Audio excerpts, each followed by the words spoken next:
Have you ever had that feeling? The one where you're going through the motions and then it just hits you. You have no idea what you're doing anymore.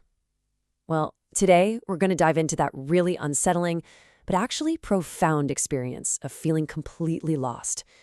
We'll use some of the wisdom of philosopher Alan Watts to kind of unpack why this happens and, why it might not be the crisis it feels like. Man, this quote just hits home, doesn't it? And we're not talking about just forgetting what's on your to-do list. This is something way deeper. It's when the whole story you've built your life around, your job, your goals, even your identity, just suddenly feels foreign. It's like this quiet, internal collapse. And yet, that feeling is so disorienting. The career path, the relationships, the routines that used to give you a sense of purpose, now they just feel hollow. It's like you've been an actor in a play for years, and then one morning you wake up and you just don't believe in the script anymore. The lines feel empty. What's really interesting here is that this isn't always some big, dramatic breakdown with tears and shouting. A lot of the time, it's just a quiet blankness. You're still functioning, you're going to work, you're having conversations, but inside, it's like the volume has been turned all the way down. That spark is just gone. So why is this feeling so terrifying for us? Well, it's because from the moment we're born, we're basically taught that a good life, a successful life, has to have a point, a goal, a destination. We build our whole sense of self on what we're aiming for. So when that aim disappears, it doesn't just feel like we're lost, it feels like we're a failure. And this, right here, shows the conflict perfectly. Our mind, the part of us that's been trained by society, just panics. It's screaming, you need a goal. If you're standing still, you're failing. But then there's this deeper reality, right? Life itself just flows. The planet spins, your heart beats, you're not controlling any of that. Life isn't asking you to be the manager, it's just asking you to show up and participate. So naturally, when that terrifying emptiness shows up, our first instinct is to run for the hills.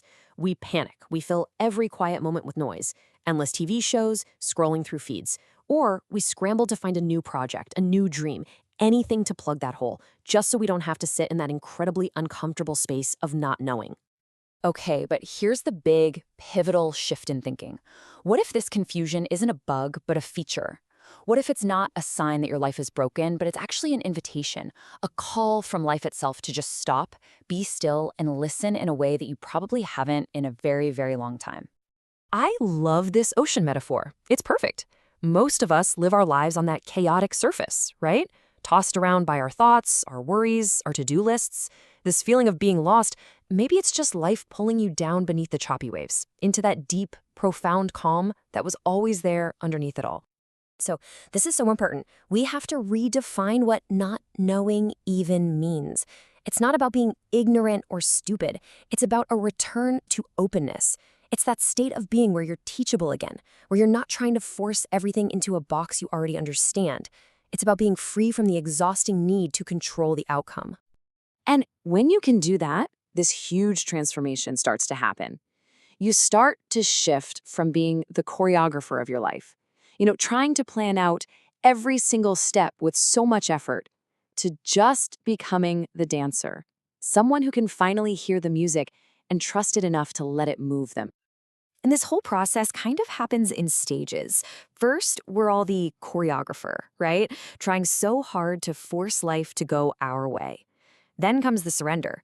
That's the I don't know what I'm doing moment. We let go. And it's only then that we can actually hear the music for the very first time. And finally, we become the dancer, moving with the music, not fighting against it. This is just such a beautiful way to think about it. The caterpillar doesn't have a 5-year plan to become a butterfly. It just dissolves. And what feels to us like a complete breakdown, like everything is falling apart, well, it's actually just the necessary goo phase before a total transformation. The old you has to dissolve before the new you can emerge. And what comes out of all that dissolving? A completely new kind of freedom. It's this grace that you can only find inside the fog of uncertainty. It's the peace that comes not from finally getting all the answers, but from realizing you don't need them. Yeah, it feels exactly like this. You just stop fighting, you stop trying to push and steer the river of your life where you think it should go. Instead, you just lie back and trust the current. You trust that it knows the way, even if you don't have a map. And once you're in that flow, these incredible truths just start to bubble up. You realize, oh, I was never supposed to have it all figured out. You see that you weren't actually lost, you were just being set free from your illusions. That feeling of falling apart, that was just part of the dance all along. True clarity isn't about knowing everything. It's about being okay with not knowing. And this right here is such a game changer. We're all taught to chase certainty like it's the grand prize. But think about it. Certainty is a closed door. It's the end of questions, the end of wonder. It's the uncertainty, that space of not knowing. That's actually where life happens. It's what keeps us curious and alive. So we'll just leave you with this final thought to chew on. What if that feeling of confusion isn't a problem that you need to solve? What if its whole purpose was to set you free? Free from the heavy burden of who you thought you were supposed to be, so you can finally discover who you really are.